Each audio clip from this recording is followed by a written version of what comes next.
21. Manasseh was 12 years old when he became king, and he reigned in Jerusalem for 55 years.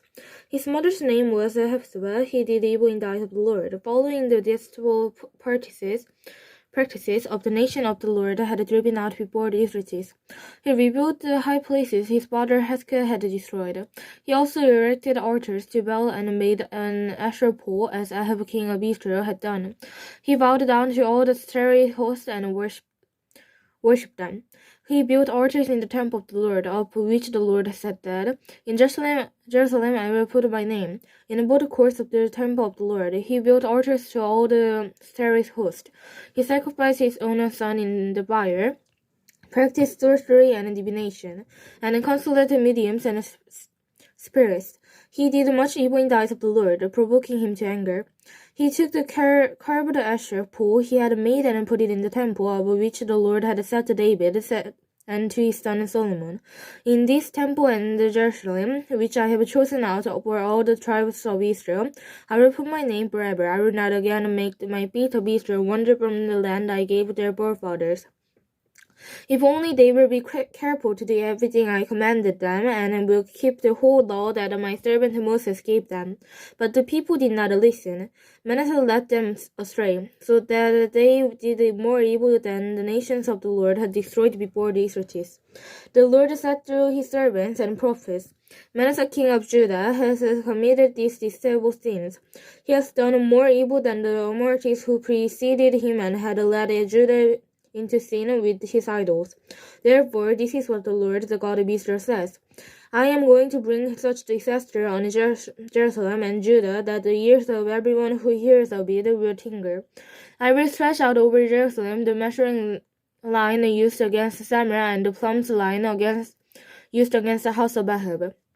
I will wipe out Jerusalem as one wipes a dish, wiping it and turning it upside down. I will forsake the remains of the inhabitants and hand them over to their enemies. They will be looted and plundered by all their foes. Because they have done evil in the eyes, have provoked me to anger from the days when the forefathers came out of Egypt until this day. Moreover, Manasseh also shed so much innocent blood that he filled Jerusalem from end to end, besides the sin that he had caused Judah to commit, so that they did evil in the eyes of the Lord. As for the other events of Manasseh's region and all he did, including the sins he committed, are they not written in the books of the annals of the king of Judah? Manasseh rested with his fathers and was buried in his palace garden, the garden of Uzzah, and Amon his son succeeded him as king. Amon was 22 years old when he became king, and he reigned in Jerusalem 2 years. His mother's name was Meshulah, daughter of Harthus. She was of Jotab. He did evil in the eyes of the Lord, as his father Manasseh had done. He walked in all the ways of his father. He worshipped the idols his father had worshipped, and bowed down for them. He forsook the Lord, the God of his father, and did not walk in the ways of the Lord. Ammon's officers conspired against him, and assassinated the king in his palace. Then the people of the land killed all who had plotted against King Ammon, and they made Joash his son king in his place. As for the other events of Ammon's region and what he did, are they not written in the books of the annals of the king of Judah? He was buried in his grave in the garden of Uzzah, and Joash his son succeeded him as king. 22. Joshua was 80 years old when he became king, and he reigned in Jerusalem 31 years. His mother's name was Jehoiada's daughter of Adiah. She was from Bokat. He did what was right in the eyes of the Lord, and walked in all the ways of his father David, not turning aside to the right or to the left. In the 18th year of his reign, King Joash sent the secretary, Shaphan son of Asa, the son of Malsar, to the temple of the Lord. He said, Go up to Hilkiah and high priest and have him get ready the money that has been brought into the temple of the Lord, which the doorkeepers have collected up from the people. Have them entrusted to the men appointed to service to the Lord on the temple, and have this man pay the workers who repair the temple of the Lord, the carpenters, the builders, and the mansions. Also have them purchase the timber and dress the stones to repair the temple. But they need not account for the money entrusted to them because they are acting faithfully. Hilkiah the high priest said to Shaphan the secretary, I have found the book of the law in the temple of the Lord. He gave it to Shaphan, who read it. Then Shaphan the secretary went up to the king and reported him. Your officers have paid out the money that was in the temple from the Lord and have entrusted it to the workers and survivors at the temple. Then Shaphan his secretary informed his king, Hilkiah the priest has given me a book, and Shaphan read it from it in the presence of the king. When the king heard the words of the book of the law, he tore his robes. He gave those orders to Hilkiah the priest, Achim son of Shaphan, Achor son of Micaiah, Shaphan the secretary, and Asher the king's attendants. Go and inquire the Lord for me and for the people and for all Judah about what is written in this book that has been found. Great is the Lord's anger that burns against us, because our fathers have not obeyed the words of this book. They have not acted in accordance with all that is written there concerning us. Hilkiah the priest, Elkanah, Achor, Shaphan, and Asher went to speak to the priestess Judah, and was in the wife of Shalom son of Tibak, the son of Harris, keeper of the wardrobes. She lived in Jerusalem in 2nd district. She said to them, This is what the Lord, the God of Israel, says.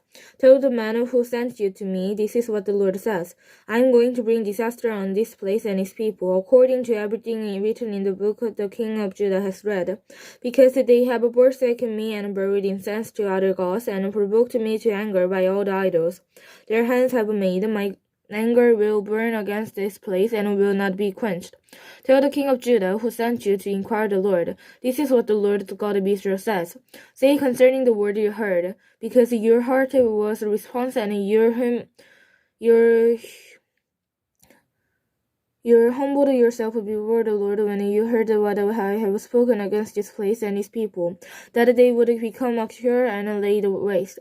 And because you tore your robes and wept in my presence, I have heard you, declares the Lord. Therefore I will gather to you and your fathers, and you will be buried in my peace. Your eyes will not see all the disaster I am going to bring on this place. So they took her answer back to this king. 23. Then the king called together all the elders of the Judah and Jerusalem. He went up to the temple of the Lord with his men of Judah, the people of Jerusalem, the priest and the prophet, all the people from the least of the greatest. He read it in their hearing, all the word of the book of the covenant, which he had found in the temple of the Lord. The king stood by the pillar and renewed the covenant of the presence of the Lord, to follow the Lord and keep his commands, regulation and decrees with all his heart and all his soul, thus confirming the word of the covenant written in this book. Then all the people pledged themselves to the covenant. The king ordered Hilkiah the high priest, the priest next in rank, and the doorkeepers to remove from the temple of the Lord all the articles made for Baal and Asherah and all the stereo host. He burned them outside Jerusalem in the field of the Kidron Valley, and took the ashes of battle. He did away with the pagan priest appointed by the king of Judah, but incense in the high place and in the town of Judah, and on those who Jerusalem, those who burned incense to Baal, to the sun and moon, and to the collections of all their stereo host. He took the Asher pole from the temple of the Lord to the Kidron Valley outside Jerusalem and burned it there. He ground it to powder and scattered the dust over the graves and common people. He also tore down the quarters of the male sin prostitute, which were in the temple of the Lord, and where women did raving in the Asher.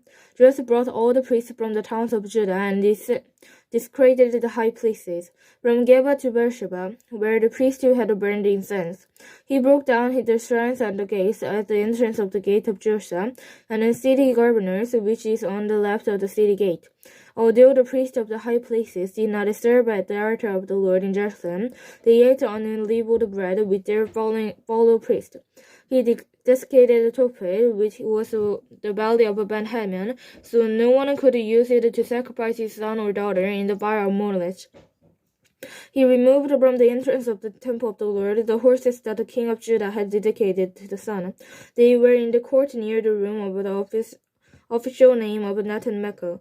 Jerusalem burned the chariots dedicated to the sun. He pulled down the altar of the king and Judah had erected on the roof near the upper room of Asa, and the altars Manasseh had built in the two courts of the temple of the Lord. He moved them from there, smashed them to pieces, and threw the rubble into the Kidron Valley. The king also dedicated the high places that were east on Jerusalem and the south of the hill Cushan. The one Solomon king of Israel had built to Asherah the Baal goddess of the Sidonians, Bolstemur the Baal god of Moab, and the born Molechus and the stable god of people of Mammon. Jerusalem smashed the sacred stone and cut down the Asherah pole and covered the seats with human bones.